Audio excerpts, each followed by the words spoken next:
ગુજરાત પ્રદેશ દ્વારા સમગ્ર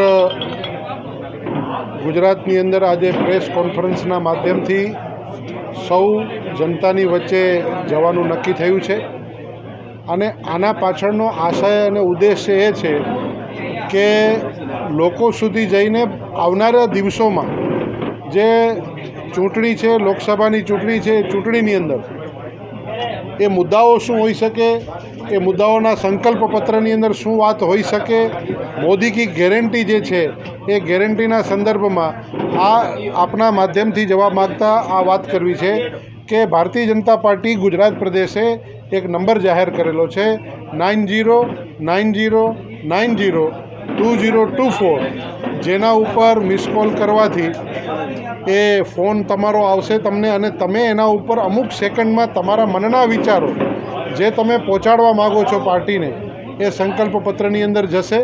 વિશેષમાં એક ઈમેલ આઈડી પણ છે સંકલ્પપત્ર 2024@bjpgujarat.org, એના મારફત લેખિતમાં પણ મૂકી શકાય છે. વિશેષમાં ભારતીય જનતા પાર્ટી ગામે ગામ એક રથ મોકલવાની છે અને રથની અંદર એક પેટી રહેવાની છે. એ પેટીમાં પણ સંકલ્પ પત્ર પોતાનો વિચાર સંકલ્પનો મૂકી શકાશે અને આજે અહીંથી ભારતીય જનતા પાર્ટીના કાર્યકર્તાઓ પણ એ પત્રને લઈને તમારો વિષય મૂકી શકશે. એટલે આ મુદ્દો હતો એ લોકોના વિચારો જાણવા માટે. દેવથી દેશ અને રામથી રાષ્ટ્રની જે વાત આદરણીય પ્રધાનમંત્રી શ્રી નરેન્દ્રભાઈ મોદી સાહેબે સિદ્ધ કરીને બતાવી છે કે અયોધ્યા રામ મંદિર એ બન્યું. ભૂતકાળની અંદર ભારતીય જનતા પાર્ટીના એ ચૂંટણી ઢંઢેરાની અંદર આ મુદ્દો રહેતો તો એ મુદ્દો પૂર્ણ થયો રામ મંદિરનો. એમ રાષ્ટ્ર મંદિરો પણ અનેક બન્યા છે. જે રાષ્ટ્ર મંદિરોની અંદર અટલ સેતુ હોય, નર્મદાનો ડેમ હોય, નવી સાંસદ હોય, સુદર્શન સેતુ હોય, IIT ભીલાપુર હોય, જમ્મુ કાશ્મીરની એમ્સ હોય, ગુજરાતની એમ્સ હોય, આવા અનેક ઉદાહરણો છે કે જે રાષ્ટ્ર મંદિર તરીકે ગણી શકાય છે. કચ્છની જો વાત કરીએ તો માન્ય વિનોદભાઈ ચાવડાના નેતૃત્વમાં એમના કાર્યકાળ દરમિયાન કચ્છ જિલ્લાને રેલવેના ટ્રેક ઉપર ઇલેક્ટ્રિફિકેશન ન હતું. જે ઇલેક્ટ્રિફિકેશન થવાથી યાતાયાતમાં સુગમતા પ્રાપ્ત થઈ છે અને ગ્રીન એનર્જીનો ઉપયોગ થઈ રહ્યો છે.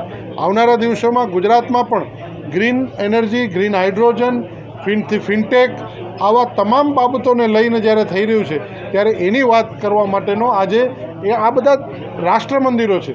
આવા દેવથી દેશ એટલે આ બધા દેશને ઉપયોગી વસ્તુઓ છે એની વાત અમે તમારી પાસે કરી.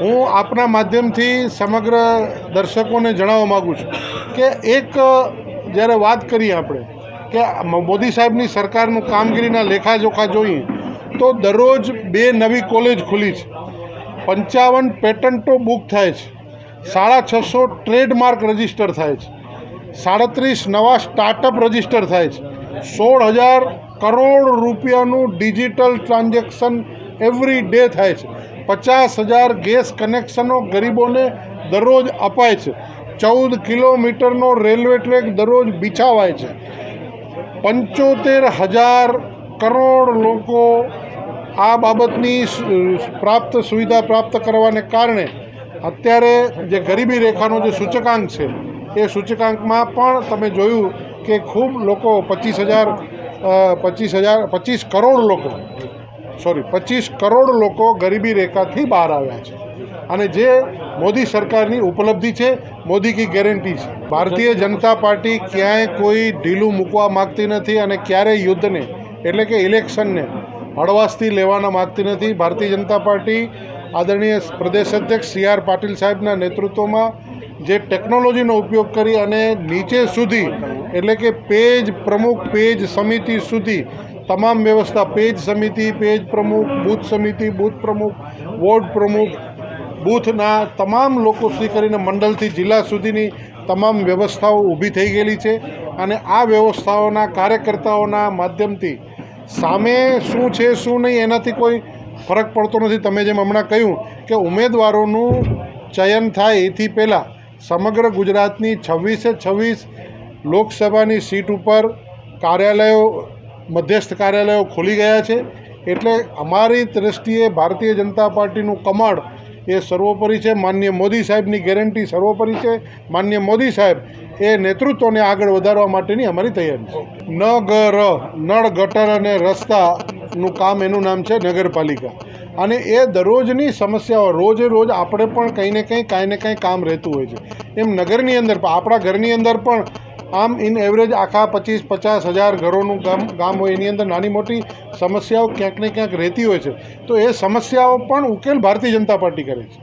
એટલે જ વારંવાર નાનામાં નાના ઇલેક્શનથી કરીને મોટામાં મોટા ઇલેક્શન સુધી લોકોનો વિશ્વાસ મોદી સાહેબ ઉપર છે, લોકોનો વિશ્વાસ મોદી સાહેબની ગેરંટી ઉપર છે. એટલે જેમ નાના કામ પણ થાય છે એમ મોટા કામ પણ થાય છે. આજે કેટલાય રસ્તાઓ મંજૂર થયા છે. નાના નાના નગરોની અંદર પાણીની સમસ્યાઓ હતી, એ સમસ્યાઓ દૂર થઈ છે. ગઈકાલે જ આદરણીય ભૂપેન્દ્રભાઈ પટેલ સાહેબના નેતૃત્વમાં જે ભૂમિપૂજનો થયા, એ ભૂમિપૂજનોની અંદર મુન્દ્રા નગરપાલિકાની ગટરની લાઇનનું પણ ભૂમિપૂજન 51 કરોડ રૂપિયાના ખર્ચે થયું છે. એટલે નાની નાની સમસ્યાઓ છે અને એનો ઉકેલ પણ ભારતીય જનતા પાર્ટી કરે છે. અને એની તમામ વાતની જાણ પ્રજાને છે. એટલે ભારતીય જનતા પાર્ટીને પુનઃ પ્રજા ફરીથી સત્તા સ્થાને બેસાડે છે. ખેડૂતો પણ ભારતીય જનતા પાર્ટીના છે, અમારા ભાઈઓ જ છે. અને એ કિસાનોની જે સમસ્યાઓ છે એ સમસ્યાઓને પણ સમજીને આજે કોઈ કિસાને મોદી સાહેબને રજૂઆત કરેલી ન હતી કે સન્માન નિધિ આપજો, છતાં આદરણીય મોદી સાહેબ કરોડો રૂપિયા હમણાં પણ થોડા દિવસ પહેલાં જ એક સાથે દરેક કિસાનોના ખાતામાં ડિજિટલ ટ્રાન્ઝેક્શન દ્વારા સીધા રૂપિયા જાય છે. કરોડો રૂપિયાની સબસિડી ખાતર ઉપર આપવામાં આવે છે. કરોડો રૂપિયાની મિનિમમ સપોર્ટ પ્રાઇસ આપવામાં આવે છે. આપના માધ્યમથી હું કહેવા માગું છું કે બાજરાને અત્યાર સુધી કોઈએ સરકારે ખરીદી કરી નથી. આપણો કચ્છનો બાજરો, તો ગત વર્ષે આ કચ્છનો બાજરો પણ કિસાનોનો બાજરો હતો, જે 25 રૂપિયા ભાવ આપીને બાજરો ખરીદાયો છે. એટલે બજારની અંદર સ્વાભાવિક રીતે ખેડૂતોને એના ભાવ વધારે મળ્યા છે. એટલે કિસાન એ સંપૂર્ણપણે ભારતીય જનતા પાર્ટીથી ખુશ છે, રાજી છે. આંદોલન કરવાનો વિષય નથી, વિષય છે ચર્ચાનો. ક્યાં જે મુશ્કેલી છે એ મુશ્કેલીને દૂર કરવાનું વાત છે.